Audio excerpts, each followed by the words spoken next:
गुल्ली गुल्ली और शॉन समंदर में एक बड़ी बोट में बैठकर शॉन के नाना के घर जा रहे थे। शॉन के नाना बहुत दूर दूसरे देश में रहते थे। सफर बहुत लंबा था।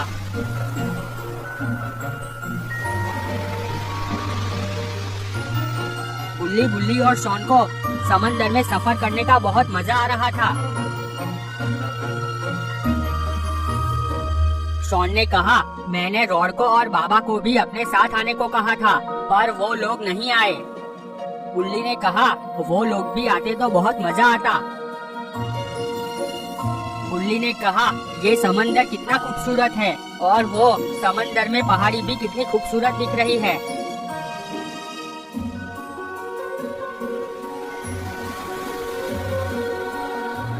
वो सब बातें कर रहे थे, तभी गुल्ली एकदम से चौंक गया। उसके मुंह से निकल गया, बाप रे बाप। गुल्ली और शॉन गुल्ली के सामने देखकर बोले, क्या हुआ? गुल्ली ने हाथ से इशारा किया। दोनों ने उस तरफ देखा। वहाँ बहुत ही बड़ी व्हेल मछली थी। उसे देखते ही उनके मुंह खुले के खुले रह गए। व्हेल मछली तैरते हुए दूर चली गई। समंदर में एक बड़े बर्फ के पहाड़ के पास एक मोटर बोट खड़ी हुई थी। वो बोट ज़ॉम्बीज़ों की थी। वो ज़ॉम्बीज़ समुद्री लुटेरे थे। उनके इलाके से कोई भी जहाज जाता तो उसे वो लोग लूट लेते थे। एक ज़ॉम्बीज़ पहाड़ी के ऊपर खड़ा था। वो दूरबीन से समंदर में देख रहा था। उसने जोर से कहा, देखो वहाँ से एक बड़ी बोट जा रही है। चलो मोटर बोट स्टार्ट करो, मैं नीचे आ रहा हूँ। इतना कहकर ज़ॉम्बीज़ ऊपर से जंप मारकर नीचे आ गया और दौड़ता हुआ बोट में आकर बैठ गया। बोट में उसे मिलाकर 6 ज़ॉम्बीज़ थे। बोट का ड्राइवर ज़ॉम्बीज़ बोट चालू करके बोट को उसी दिशा में ले जाने लगा। ज़ॉम्बीज़ बहुत स्पीड से बोट चलाकर उस बड़ी बोट की ओर जा रहे थे।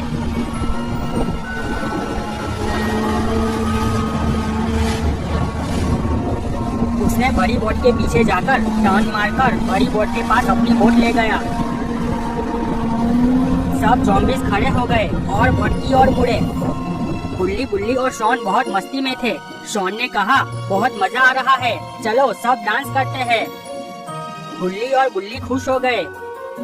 तीनों डांस करने लगे, पर वो लोग नहीं जानते थे कि ज़ॉम्बीज़ उन लोगों की बोट पर आ चुके थे। वो तीनों डांस कर रहे थे, तभी ज़ॉम्बीज़ों ने चारों ओर से उन लोगों को घेर लिया। ज़ॉम्बीज़ों को सामने देखकर तीनों डर गए। गुल्ली समझ चुका था कि अब फाइट करने के सिवाय कोई और रास्ता नहीं है। उसने जोर से कहा, गुल्ली, शॉन, डरना मत, हमें फाइट करनी होगी। तीनों ने ज़ॉम्बीज़ से फाइट शुरू कर दी। एक ज़ॉम्बीज़ ऊपर खड़ा हुआ सब कुछ देख रहा था। शॉन फाइट करते हुए गिर गया। ज़ॉम्बीज़ उस पर टूट पड़ा। उसने शॉन को काट लिया।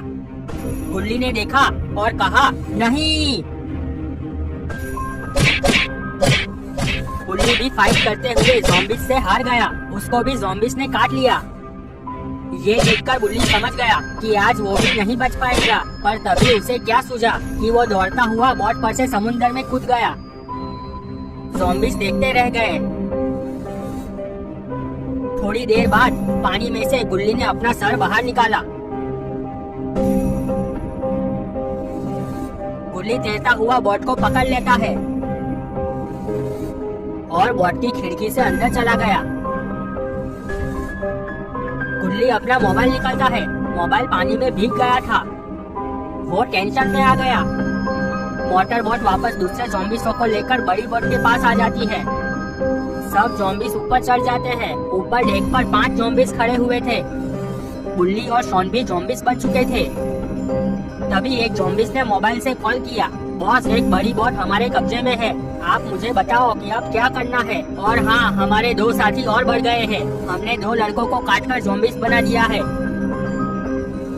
बॉस बहुत ही खतरनाक दिख रहा था। उसका अड्डा बर्फ के पर्वत पर था। उसने खुश होकर कहा, क्या बात करते हो, शाबाश, तुम उस बोट को यहाँ लेकर आ जाओ और तुम्हारे 2 नए साथी को मुझसे मिलाओ। ज़ॉम्बीज़ों ने बोट को टर्न मारकर पर्वत की ओर ले जाने लगे। गुल्ली बहुत टेंशन में था। वो सोच रहा था कि अब बाबा को कांटेक्ट कैसे करूं। उसने मोबाइल को देखा और खुश हो गया। भीगा हुआ मोबाइल सूख चुका था। उसने तुरंत बाबा को कॉल किया। बाबा एक्सरसाइज कर रहे थे। रिंग की आवाज सुनकर बाबा मोबाइल के पास गए। बाबा ने कहा, क्या है गुल्ली, समंदर में मजा आ रहा है ना? गुल्ली ने कहा, क्या बाबा आप मजाक कर रहे हो? यहाँ समंदर में हमारे साथ क्या हुआ वो तो मैं ही जानता हूँ। बाबा ने कहा, क्या हुआ गुल्ली, तुम बहुत परेशान लग रहे हो। गुल्ली ने पहले से सारी बातें बताई और आखिर में कहा, बाबा ये ज़ॉम्बीज़ों ने बोट पर कब्जा कर लिया है और बोट को घुमाकर कहाँ ले जा रहे हैं वो मुझे मालूम नहीं है और बुल्ली और शॉन का क्या हुआ वो भी पता नहीं। आप जल्द से जल्द आकर हमें बचाओ। मैं आपको लोकेशन भेज रहा हूँ। बुल्ली ने बाबा को लोकेशन भेज दिया। बाबा तुरंत हेलीकॉप्टर की ओर भागे।